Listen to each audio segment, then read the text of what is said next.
Assalamualaikum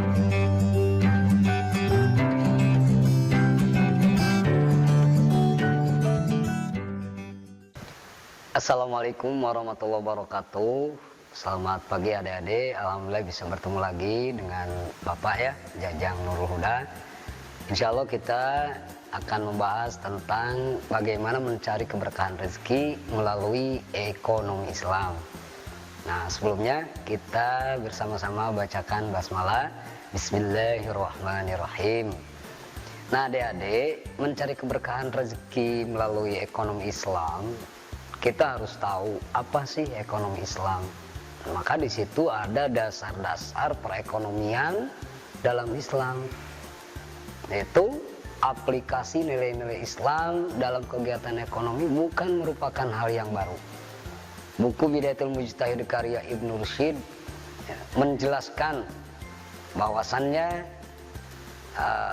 selama kita memakai muamalah tersebut, khususnya soal perdagangan, sewa menyewa, gadai, pinjam minjam dan lain-lain, hal ini menunjukkan Islam berbeda dengan agama-agama yang lain.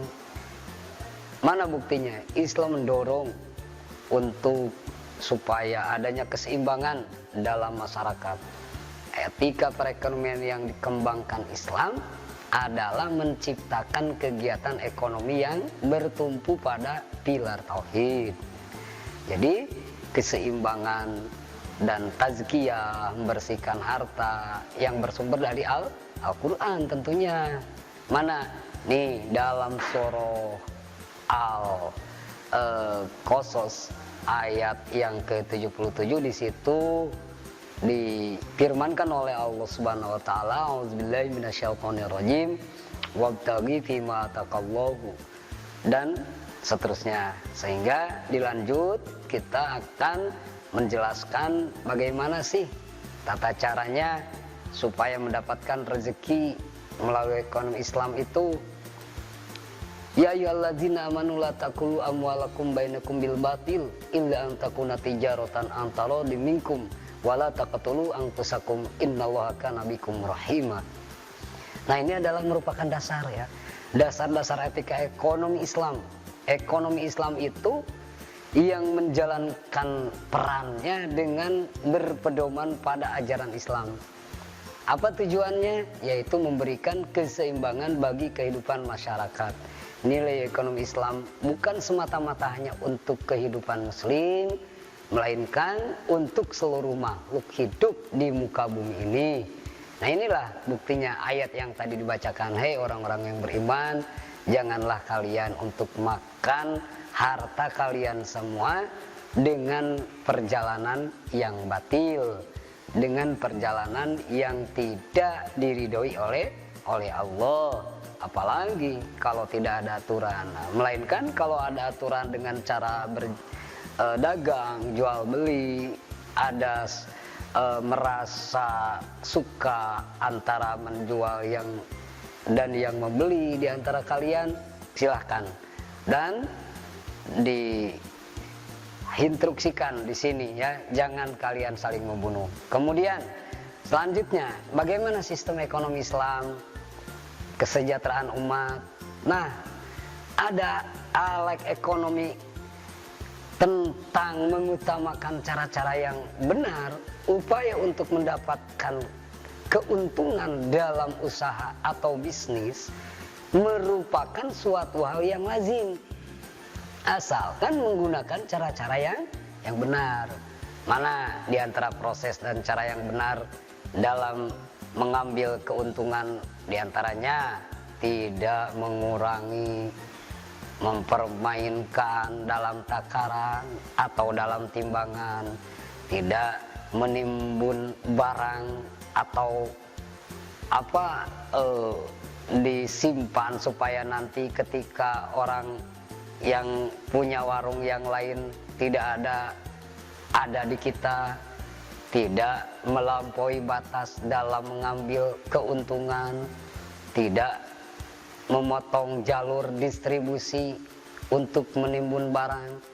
Nah, kemudian bagaimana kesejahteraan individu dan masyarakat, itu pun harus diperhatikan. Yaitu salah satu tujuan ekonomi Islam, mencapai masyarakat sejahtera.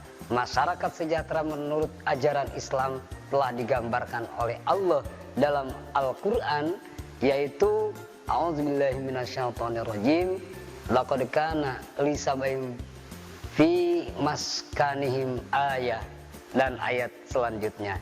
Itulah yang dijelaskan. Ya, kita lanjut ya, kepada praktek ekonomi dalam Islam.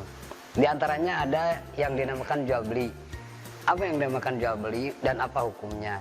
Menurut bahasa, jual beli adalah memberikan sesuatu dengan imbalan sesuatu, atau menukarkan sesuatu dengan yang lain. Nah, itu harus tahu adik-adik ya. Bagaimana yang dinamakan jual beli menurut syara, menurut istilah, yaitu jual beli ada kesepakatan tukar menukar barang antara satu yang lainnya atas dasar kerelaan untuk memiliki barang tersebut. Cara atau akad yang tertentu, hukum jual beli di sini merupakan suatu kebutuhan. Dan untuk memenuhi kebutuhan tersebut, kita harus memerlukan di antara poin yang 4. Mana? Yang satu, harus tahu nih jualan kita ini hukumnya bagaimana. Karena ada yang mubah, boleh. Artinya setiap muslim dalam mencari nafkahnya boleh dengan cara jual beli. Yang kedua, wajib. Mana yang wajib? Apabila kita tidak bisa untuk menafkahi keluarga dengan cara yang lain, hanya satu-satunya jalan yaitu dengan cara jual beli, silahkan. Bahkan wajib itu hukumnya kalau memang tidak ada cara yang lain. Yang ketiga, haram. Nah ini nih, awas ya, adik-adik jangan sampai terjemus. Jika jual beli itu tidak memenuhi rukun dan syarat, tidak memenuhi aturan. Yang terakhir yaitu ada jual beli hukumnya sunnah. Itu apabila seorang membutuhkan barang yang ada di kita, kita sunnah untuk menjual kepadanya. Itu ya. Selanjutnya, kita perlu dasar, kita perlu hukum, alasan ya. Apa alasannya? Dasar hukum jual beli. A'udzubillahi minasyaitonirrajim. Bismillahirrahmanirrahim. Wa halallahu al-bai'a wa harrama riba. Dalam surah Al-Baqarah ayat yang ke-275 dijelaskan bahwasannya Allah telah menghalalkan jual beli. Akan tetapi sebaliknya diharamkan oleh Allah perkara riba. Dikuatkan lagi dengan hadis bagaimana yang diterima dari Abi Sa'id Al-Khudri mengatakan anna Rasulullah SAW qala innamal bai'u antarodin. Yang dinamakan jual beli adalah diantaranya harus ada kata-kata suka dan suka. Nah itu ya. Selanjutnya, mana sih yang harus kita perhatikan? Nih, hal-hal yang berkaitan dengan jual beli ada 3 nih. Perhatikan ya, ada rukun jual beli, ada bentuk jual beli, dan juga ada khiyar. Rukun jual beli diantaranya ada 4. Adanya penjual dan adanya pembeli, adanya barang yang diperjualbelikan, adanya alat untuk menukar atau transaksi, dan adanya akad. Kemudian bagaimana bentuk jual beli? Bentuk jual beli itu ada yang sah, ada yang dilarang jual belinya tidak sah karena kurang syarat dan rukunnya. Bahkan ada lagi jual beli yang sistem goror, sistem ijon, penipuan, itu tidak boleh. Tujuannya untuk menipu. Yang ketiga, selain rukun jual beli, bentuk jual beli, ada juga yang dinamakan khiyar. Nih, khiyar ada 3 ya. Khiyar itu pilihan artinya. Ada 3, khiyar majelis, khiyar syarat, dan khiyar aibi. Apa khiyar majelis? Khiyar majelis itu artinya ketika kita sudah punya rencana untuk berjual beli di suatu tempat, karena ada hal yang tidak mendukung, sehingga di situ ada boleh diganti khiyar majelis, tempatnya boleh pindah ke tempat yang lain. Atau yang kedua, khiyar syarat. Khiyar syarat itu syarat saya mau beli barang kalau memang barangnya mulus. Nah seperti itu. Dan yang ketiga, khiyar aibi. Khiyar aibi yaitu artinya ketika ada yang cacat, ada yang rusak, kita boleh di situ supaya tidak timbul penyesalan ya. Kemudian selain jual beli juga kita harus mengetahui tentang riba. Riba itu dilarang. Apa sih yang namanya riba? Riba menurut bahasa artinya tambahan. berlebihan ya, lebihnya. Menurut istilah yang dinamakan riba adalah akad atau transaksi yang pada waktu minjamnya atau pada waktu menukarkan suatu barang ada tambahan presentasinya atau kelebihannya. Nah, pengertian lainnya yang dinamakan riba adalah akad yang terjadi karena pertukaran benda sejenis tanpa diketahui sama atau tidaknya barang dalam timbangannya. Mana dalilnya? A'udzubillahi minasyaitonirrajim. Bismillahirrahmanirrahim. Ya ayyuhalladzina amanu la ta'kulu riba adhafan mudhafah. Dalam Quran surah Al-Imran ayat yang ke-130, Allah menjelaskan, wahai orang-orang yang beriman, janganlah kalian untuk memakan harta yang riba. Yang dinamakan riba itu adalah harta yang ada lebihnya. Nah, selanjutnya kita harus mengetahui juga macam-macam riba. Ada 4. Satu, riba fadli, yaitu yang ada lebihnya. 2, riba kordi. Mana yang dinamakan riba kordi? Yaitu riba yang disebabkan utang piutang. Yang ketiga, riba nasi'ah. Mana yang dinamakan riba nasi'ah? Yang disyaratkan kepada orang yang berutang atau jual beli dengan tenggang waktu sebagai imbalan. Dan yang keempat, ada yang dinamakan riba yad, yaitu riba yang disebabkan terpisahnya tempat akad sebelum serah terima. Nah, selanjutnya ada yang harus kita perhatikan tentang bahaya riba. Apa yang membahayakan?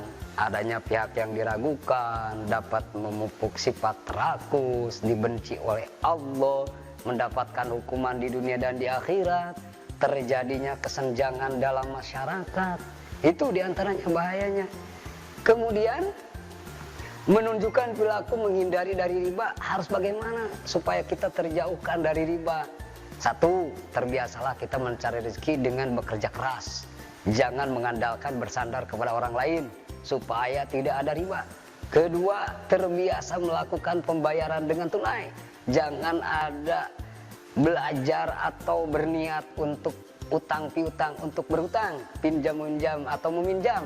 3, terbiasa menolong dan menginfakkan atau bersedekah, ya, atau meringankan beban orang lain. Dan yang terakhir, menolak sistem bunga dengan menabung di bank syariah. Ya, selanjutnya lembaga keuangan bank syariah. Insya Allah ya, untuk lembaga keuangan bank syariah kita cari waktu yang luang karena ini harus dijelaskan lebih dalam ya, lebih dalam supaya tidak ada kesalahan yang fatal. Kita lanjut saja dengan lembaga keuangan non bank. Nah, ada yang dinamanya syirka perseroan atau bersama ya, ada syirka inan, serikat harta, syirka abdan, serikat kerja. Mana manfaat dari serikat kerja? Antara lain menjalin hubungan persaudaraan khususnya sama anggota serikat. Kemudian memenuhi kebutuhan, meningkatkan kesejahteraan seluruh anggota serikat. Dan yang ketiga, menyelesaikan dengan baik pekerjaan-pekerjaan besar yang tidak dapat dikerjakan sendiri. Kemudian yang keempat, menciptakan kemajuan dalam bidang ilmu pengetahuan, ekonomi, teknologi, dan lain sebagainya. Nah, lalu di sini kita pelajari lagi karena banyak ya dalam Islam macam-macam serikat kerja, ada yang namanya kirot, musako, mujaroah, mukobaroh. Nah, harus tahu kirot, musako, mujaroah, mukobaroh. Ada juga asuransi syariah. Kita harus tahu apa sih yang dinamakan asuransi syariah. Pengertiannya saja. Asuransi syariah adalah asuransi yang memiliki landasan saling menanggung atau saling menjamin. Nah, pengertian ini mengandung pengaman saling memikul resiko di antara sesama, sehingga antara yang satu dengan yang lainnya tidak ada yang dirugikan. Tidak terjadi ketika ada resiko ditanggung bersama. Nah, kemudian ada perbedaan nih antara asuransi syariah dengan asuransi biasa. Mana perbedaannya? Pada asuransi syariah ada Dewan Pengawas Syariah yang bertugas untuk mengawasi produk yang dipasarkan dan pengelolaan investasi dana. Adapun pada asuransi konvensional tidak dikenal adanya Dewan Pengawas Syariah. Nah, kemudian akad yang akan dilaksanakan pada asuransi syariah berdasarkan tolong-menolong dan bukan akad jual beli. Yang terakhir, investasi dana pada asuransi syariah berdasarkan bagi hasil atau mudharabah dan tidak ada unsur riba, maisir, dan goror sebagai landasan investasi. Sebab mereka yang meninggal mengundurkan diri atau membatalkan kontrak dapat mengambil dananya kembali. Ya, lanjut ya. Nah, untuk memahami pelajaran kita selanjutnya tentang kepemilikan dana pada asuransi syariah merupakan hak peserta. Perusahaan hanya sebagai pemegang amanah untuk mengelola, sedangkan pada asuransi biasa atau konvensional, dana yang terkumpul dari nasabah menjadi milik perusahaan, sehingga perusahaan bebas menentukan alokasi investasi. Lalu bagaimana masalah klaim pada asuransi syariah? Diambil dari rekening tabaruk seluruhnya nasabah. Oleh karena itu, sejak awal nasabah sudah ikhlas, ada sebagian dana yang dipakai untuk tolong-menolong bila di antara nasabah terjadi musibah. Adapun pada asuransi biasa atau konvensional, pembayaran klaim diambil dari rekening perusahaan. Nah, pada asuransi syariah, keuntungan yang diperoleh dibagi antara perusahaan dan peserta sesuai dengan prinsip bagi hasilnya. Itu ya. Lanjut, kita terakhir dari bab masalah pembagian konvensional atau syariah harus menunjukkan perilaku yang mencerminkan kepatuhan terhadap hukum Islam tentang kerjasama ekonomi. Mana diantaranya? Harta yang dimiliki seorang muslim merupakan anugerah sekaligus amanah yang diberikan oleh Allah Subhanahu wa taala, sehingga cara mencarinya, mengelolanya, atau memanfaatkannya harus disesuaikan dengan aturan-aturan yang ditentukan Allah. Kemudian, salah satunya konsep ajaran Islam adalah tidak boleh merugikan pihak lain. Nah, oleh karena itu, kerjasama bidang ekonomi dalam konsep Islam harus berdasarkan prinsip keadilan dan sederajat serta akhlak mulia sebagai sikap dasar dalam bermuamalah. Terakhir, melaksanakan syariat Islam secara keseluruhan atau kafah dalam segala sendi kehidupan. Lanjut ya, supaya kita cepat mengambil hikmah dan manfaat. Kesimpulan dari semua yang telah tadi diajarkan tentang bagaimana tata cara ekonomi Islam, kita harus benar-benar mempelajari ilmu syara, sehingga supaya adik-adik membuka luang usaha tapi dengan cara yang baik. Makanya Bapak mau ngasih PR ya, ngasih tugas, yaitu dengan cara cari ayat yang menjelaskan tentang riba dan cari ayat yang menjelaskan tentang jual beli. Itu saja ya. Mungkin untuk hari ini dicukupkan. Kita tutup dengan bacaan hamdalah bersama-sama. Alhamdulillahirrabbilalamin. Kalau kurang tolong tambahkan, kalau lebih tolong maafkan. Wassalamualaikum warahmatullahi wabarakatuh. Kunjungi sosial media lainnya seperti website kami di pkbmalfata.com, Facebook PKB Malfata Mananjaya, Instagram PKB Malfata Official. Dan terima kasih telah klik video ini. Jangan lupa like, comment, share, dan subscribe untuk menunjukkan dukungan kamu terhadap channel ini. Enjoy the video, PKB Malfata.